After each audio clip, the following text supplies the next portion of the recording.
379대를 격추했다고 발표한 나라의 수도권에서 왜 산부인과 산모들이 한밤중에 대피해야 했을까요? 네, 맞습니다. 7월 18일 밤 모스크바 하늘 얘기입니다. 그런데 이게 그냥 또 드론 공격이 있었다더라 수준의 뉴스가 아니에요. 이날 밤은 러시아가 몇 년째 자랑해온 철벽 방공망이라는 신화가 다른 곳도 아닌 러시아 국영 방송 화면 위에서 공식적으로 무너진 밤입니다. 여기서 질문 2개가 남습니다. 첫째, 우크라이나는 왜 군기지가 아니라 기름 저장소와 택배 물류센터를 때렸을까요? 둘째, 왜 하필 그 이틀 전에 키이우가 갑자기 푸틴을 만날 준비가 됐다고 말했을까요? 숫자 하나만 먼저 드리겠습니다. 우크라이나 국경에서 360km 떨어진 탐보프주 코톱스크, 이곳 물류센터에서 야간 근무를 하던 노동자 7명이 그 자리에서 목숨을 잃었습니다. 러시아 지방정부가 직접 확인한 숫자예요. 국경에서 360km입니다. 전선이 아니라 후방 한복판이에요. 오늘 이 사건을 3개 층으로 내려가 보겠습니다. 표면에서 무슨 일이 있었는지, 그 밑에서 어떤 계산이 돌아가고 있는지, 그리고 마지막 층은 우크라이나 얘기가 아닙니다. 한반도 얘기입니다. 먼저 프레임부터 바로잡고 가겠습니다. 이건 단순한 공습 사건이 아니에요. 러시아라는 국가가 자기 뒷마당을 관리할 능력 자체를 잃어가고 있다는 신호입니다. 지금 대부분의 뉴스 화면에는 50km 밖에서도 보였다는 검은 연기 기둥만 나옵니다. 불타는 창고, 대피하는 주민들. 그런데 그 화면만 보면 정작 중요한 점 3개가 연결이 안 돼요. 기름 저장소, 물류센터, 그리고 러시아 주유소 앞에 붙기 시작한 배급표. 이 3개를 하나의 선으로 이으면 완전히 다른 그림이 나옵니다. 오늘은 그 선을 따라갑니다. 순서는 이렇게 가요. 표면, 동기, 그리고 결과. 7월 18일 밤으로 돌아가 보겠습니다. 러시아 국방부 발표부터 볼까요?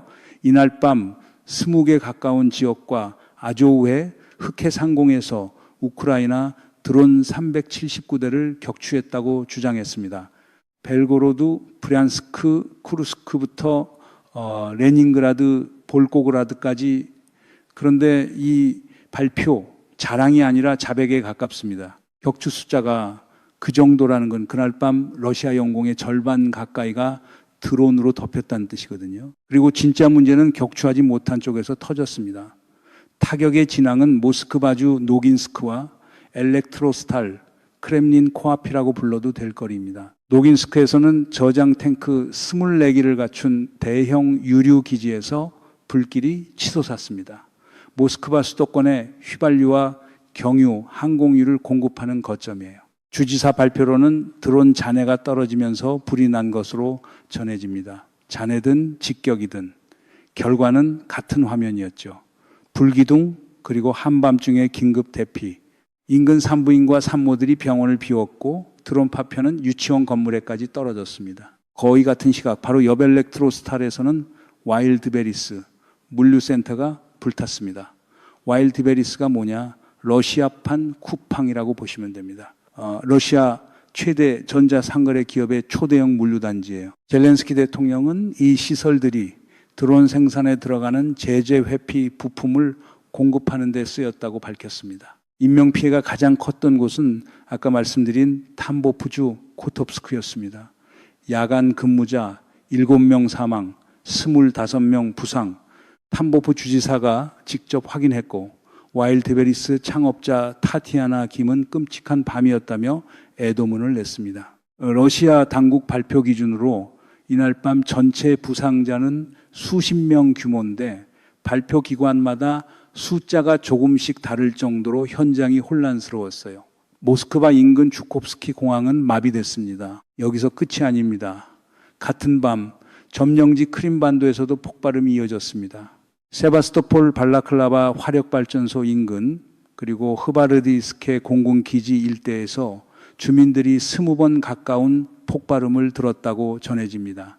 페오도시아와 케르치에는 사이렌이 울렸고 점령 당국은 늘 그렇듯 침묵했습니다. 모스크바 동쪽 블라디미르에서는 드론이 아파트에 떨어져 불이 났고 주민들이 새벽에 건물을 비웠습니다. 다행히 인명피해는 없었다고 하지만 이날 밤 러시아인들에게 전선과 후방의 구분은 사실상 사라졌어요. 믿음직한 방패라던 그 방공망 말입니다. 임금님의 새 옷을 짓던 재봉사들 표정이 딱 이랬을 겁니다. 그 방공망 이제 체가 됐습니다. 여기까지 들으시면 이렇게 정리하고 싶어지실 거예요. 아, 러시아 방공망 실패담이구나. 우크라이나 드론이 대단하네. 그렇게 접고 넘어가면 됩니다. 라고 생각하실 수 있는데요. 잠깐만요. 표적 목록을 다시 한번 보시죠. 이상하지 않습니까? 공군 기지도 사령부도 미사일 부대도 아닙니다. 기름 저장소, 물류센터, 정유시설, 전부 돈이 도는 길목입니다. 이건 군사 작전이라기보다 국가의 지갑을 겨눈 작전이에요. 그리고 이 작전의 성적표는 전선에 붙어 있지 않습니다. 지금 러시아 주유소 앞에서 벌어지고 있는 일, 그게 성적표입니다. 블룸버그 집계를 볼까요? 올해 초부터 러시아 휘발유 가격은 16.5%, 경유는 18% 올랐습니다. 크라스노야르스크 지역 최대 주유소 체인은 휘발유를 배급표로 팔기 시작했고 다른 대형 체인은 판매량을 제한하며 현금만 받습니다. 점령지 크림에서는 연료 1리터에 350 루블까지 갔다고 현지 매체들이 전합니다. 러시아 정부는 휘발유, 경유, 항공유 수출을 아예 금지했어요. 세계 최대 산유국 중 하나가 말이죠. 여러분 이게 말이 됩니까? 석유 제국이 주유소에서 배급표를 나눠주고 있습니다. 그리고 푸틴은 대기업들을 모아놓고 뭐라고 했느냐? 휘발유를 쌓아두지 말고 경쟁사와 나누라고 했습니다. 배급표의 나눔 캠페인에 이건 풍자가 아니라 뉴스입니다. 궁여지책도 눈물겹습니다. 크렘린은 부족한 휘발유를 벨라루스와 인도에서 수입해 메우고 있어요. 세계에 기름을 팔아 전쟁을 굴리던 나라가 이제 기름을 사와서 전쟁을 굴리는 나라가 된 겁니다. 왜 이 지경이 됐을까요? 7월 6일 우크라이나는 국경에서 2,400km 떨어진 옴스크의 러시아 최대 정유 시설을 때렸습니다. 2,400km면 사실상 러시아 안에 안전한 정유소가 한 곳도 없다는 얘기예요.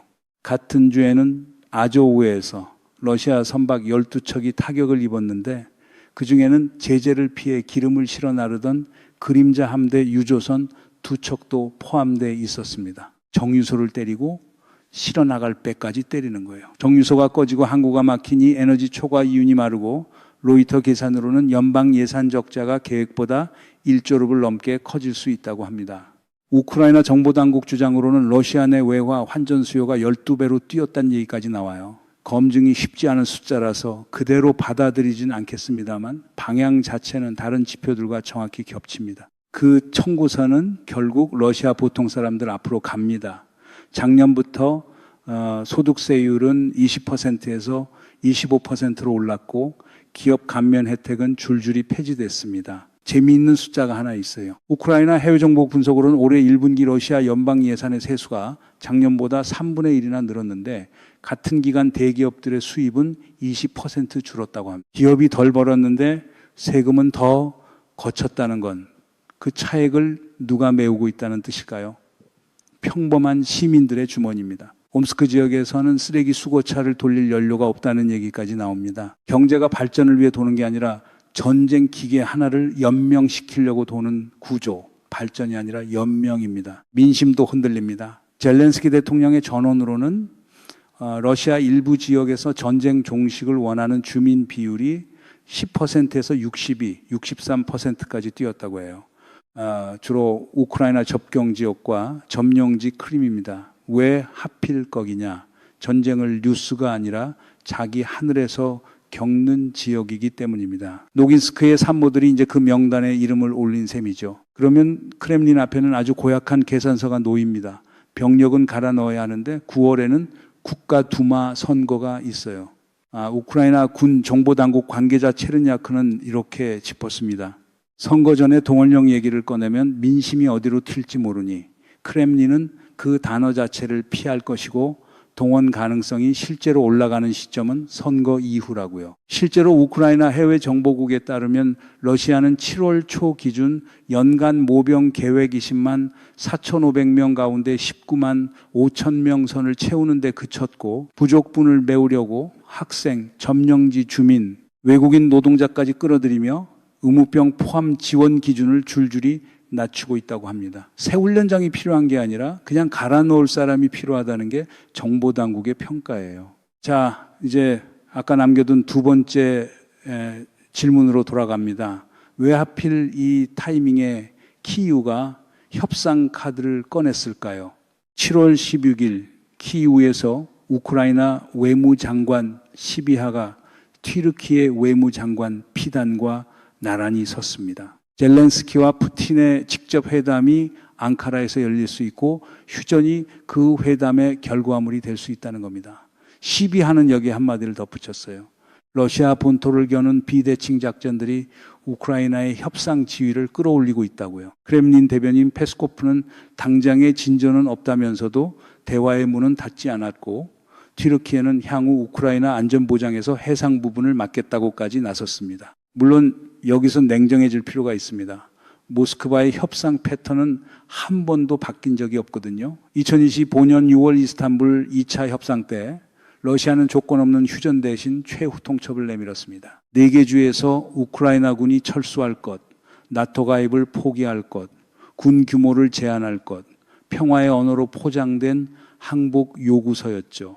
트럼프 대통령도 폭스뉴스 인터뷰에서 푸틴이 합의할 준비가 됐다고 믿는다면서도 합의에 다가설 때마다 모스크바가 한 발 물러섰다는 실망을 여러 차례 털어놨습니다. 유럽연합은 아예 5가지 원칙을 못 박았어요. 힘으로 바꾼 국경은 인정하지 않는다. 우크라이나의 유럽 통합, 침략과 전쟁 범죄에 대한 책임, 장기 억지, 그리고 러시아가 실제로 행동을 바꿀 때에만 관계 정상화. 에스토니아 외무장관이 열거한 목록입니다. 그러니까 그림이 이렇게 맞춰집니다. 앙카라 제안은 평화 이벤트가 아니라 시험지예요. 후방이 타들어가는 상황에서도 모스크바가 또 최후 통첩을 반복하는지 아니면 처음으로 진짜 조건을 들고 나오는지를 확인하는 시험지. 그리고 그 시험지를 내민 쪽은 후방을 태우는 쪽과 같은 나라입니다. 관도에서 승부를 가른 건 정면 대결이 아니라 오소의 군량 창고였죠. 지금 우크라이나가 태우고 있는 게 정확히 그 창고입니다. 그리고 이 전략에는 다른 한 축이 있습니다. 사람입니다. 7월 15일 미국 중앙정보국 국장 레클리프가 공개 석상에서 이런 말을 했습니다. 지금 우크라이나 전선에 도착하는 러시아 신병의 평균 생존 시간이 20분에서 30분으로 추정된다는 겁니다. 인공지능 드론이 그만큼 전문화된 저비용 살상 무기가 됐기 때문이라고요. 미국 측 추산으로 러시아는 일주일에 7,000명씩 병력을 잃고 있습니다. 미국 전략국제문제연구소 집계는 더 구조적입니다. 전쟁 대부분의 기간 동안 러시아 대 우크라이나 손실 비율은 2대 1에서 3대 1 수준이었는데 인공지능 드론이 전선 전체에 깔린 올해 상반기에는 8대 1 가까이로 벌어졌다고 합니다. 개전 이후 러시아 측 사상자는 140만 명, 그중 전사자만 45만 명 규모로 추산돼요. 젤렌스키 대통령은 현재 파괴되는 표적의 80% 이상이 드론에 의한 것이라고 밝혀왔습니다. 레클리프 국장이 이 숫자들 끝에 붙인 결론이 의미심장해요. 신기술을 다루는 능력이 이제 병력 규모만큼 중요해졌고 그래서 열세인 군대가 4년 반 동안 우세한 군대를 막아냈다는 겁니다. 그리고 지금 워싱턴과 동맹국들은 우크라이나 드론 프로그램에 돈을 대는 대가로 그 인공지능 표적 기술에 접근하는 방안을 저울질하고 있습니다. 초강대국 미국이 전쟁 4년차 국가에게 기술을 배우겠다고 줄을 서는 장면. 이게 지금 전쟁의 문법이 어디까지 뒤집혔는지를 보여주는 장면입니다. 12척으로 바다를 막아낸 이야기, 우리가 제일 잘 아는 이야기죠. 지금 우크라이나가 4년 반째 하고 있는 게 그겁니다. 병력도 인구도 전차 숫자도 밀리는 쪽이 기술 하나로 판을 버텨내는 것. 여기에 비용의 산수까지 얹으면 그림이 완성됩니다. 합판과 부품 몇 개로 만드는 드론을 잡겠다고 그보다 수백 배 비싼 요격 미사일을 쏘아 올려야 하는 쪽은 어느 나라일까요? 드론을 만드는 쪽은 소모전이 반갑고 막는 쪽은 요격에 성공해도 지갑이 먼저 마릅니다. 방공망이라는 건 원래 이기고 있어도 지고 있는 장부예요. 그래서 이 전쟁의 진짜 승부처가 어디냐? 전선이 아닙니다. 전선 뒤 800km, 2000km입니다. 러시아 국방부는 매일 밤 수백 대를 격추했다고 발표하는데 여기엔 이상한 산수가 하나 있어요. 격추 숫자가 올라갈수록 불타는 창고 숫자도 같이 올라갑니다. 이제 마지막 층으로 내려가겠습니다. 약속드린 대로 여기서부터는 한반도 얘기입니다. 이 전쟁이라는 교실에 가장 열심히 출석하고 있는 학생이 누구일까요? 미국의 북한 전문 매체 38노스가 올해 4월에 낸 분석에 따르면 2025년 4월 이후 러시아에 파견된 북한군은 1만 1000명에서 1만 5천명으로 추정됩니다. 이들이 그 전장에서 배우고 있는 게 뭐겠습니까?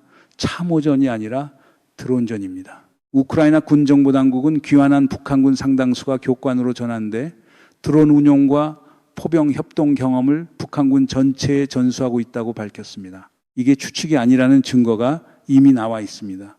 쿠르스크에서 생포된 북한군 병사는 러시아군이 지급한 드론 전파 교란총을 직접 사용했다고 진술했어요. 북한군이 실전에서 대드론 장비를 운용한 사실이 확인된 첫 사례였습니다. 그리고 올해 3월 북한은 드론이 실시간 정찰과 타격을 막고 능동 방호 장치를 단 신형 전차와 후방 매복조가 뒤를 받치는 합동 훈련을 공개했습니다. 쿠르스크 전장의 교범을 그대로 평양식으로 옮겨 적은 구성이에요. 김정은은 무인기 기술 단지를 찾아 드론과 인공지능 개발이군 현대화의 최우선 과제라며 생산 능력 확장을 직접 지시했습니다. 배우기만 하는 게 아닙니다.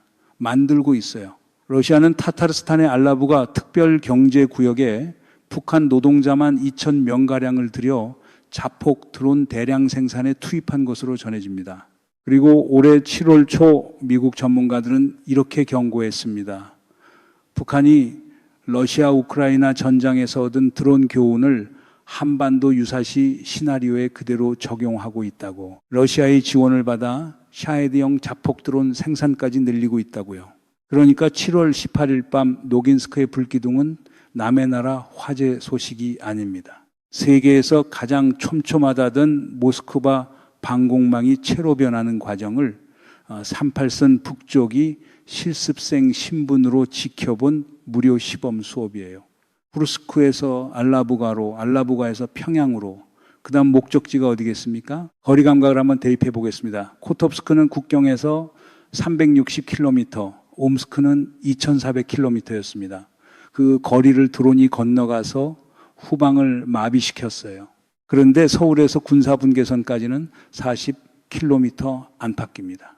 수도권 인구 절반이 그 안쪽에 삽니다. 모스크바가 360km 밖에서 날아온 드론에 저 지경이 됐다면 40km라는 숫자 앞에서 우리가 어떤 준비를 하고 있어야 하는지는 계산이 필요 없는 문제죠. 게다가 우리는 이미 예고편의 예고편을 본 적이 있습니다. 2022년 12월 북한 무인기 5대가 군사분계선을 넘어왔고 그중 한 대는 서울 북부 상공까지 들어왔다가 유유히 돌아갔습니다.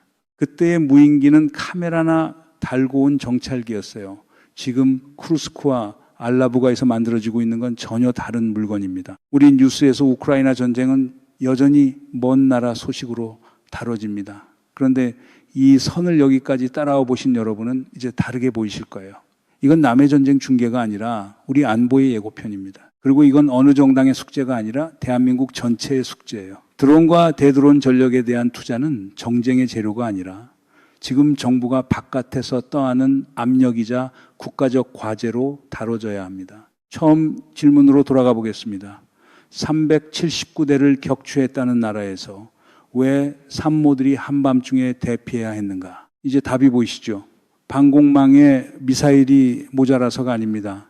전쟁이라는 게임의 주어 자체가 바뀌었기 때문입니다. 누가 전차를 더 많이 가졌느냐에서 누가 상대의 후방을 더 깊이 들여다보느냐로 그 전환을 러시아는 놓쳤고 우크라이나는 올라탔고 북한은 지금 받아 적고 있습니다. 우크라이나 정보당국의 한 관계자는 이 상황을 한 문장으로 요약했습니다. 크렘린은 전쟁을 끝낼 수도 없고 끝내지 않으면 러시아 연방이라는 나라 자체의 존속이 위태로워지는 덫에 스스로 걸어 들어갔다고요. 적국 정보기관의 평가니까 걸러들 필요는 있습니다. 그런데 배급표와 환전소 앞에 줄 채워지지 않는 모병 계획표가 그 평가를 반박해 주지 못하고 있어요. 그래서 같은 밤에 두 장면이 이렇게 겹칩니다. 크렘린은 여전히 방패를 말하는데 러시아 시민들은 달러와 유로를 사려고 환전소 앞에 줄을 섭니다. 키이우는 평화를 말하는데 드론은 2,400km를 날아갑니다. 말과 구조가 어긋날 때 어느 쪽을 믿어야 하는지 굳이 제가 결론까지 말씀드리지 않아도 될 것 같습니다. 판은 이미 기울었습니다.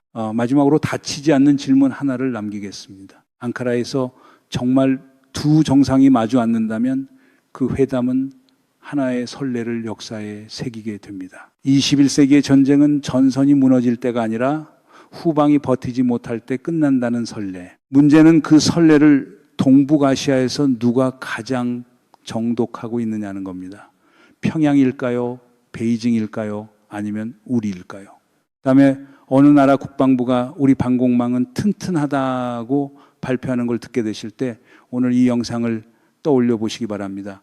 그 발표가 자랑인지 자백인지 구분하는 눈, 그게 오늘 우리가 챙겨야 할 전부입니다. 이런 구조 분석이 계속 필요하다고 생각하시면 구독과 좋아요로 함께 해주세요. 다음 영상에서 한층 더 깊이 내려가 보겠습니다.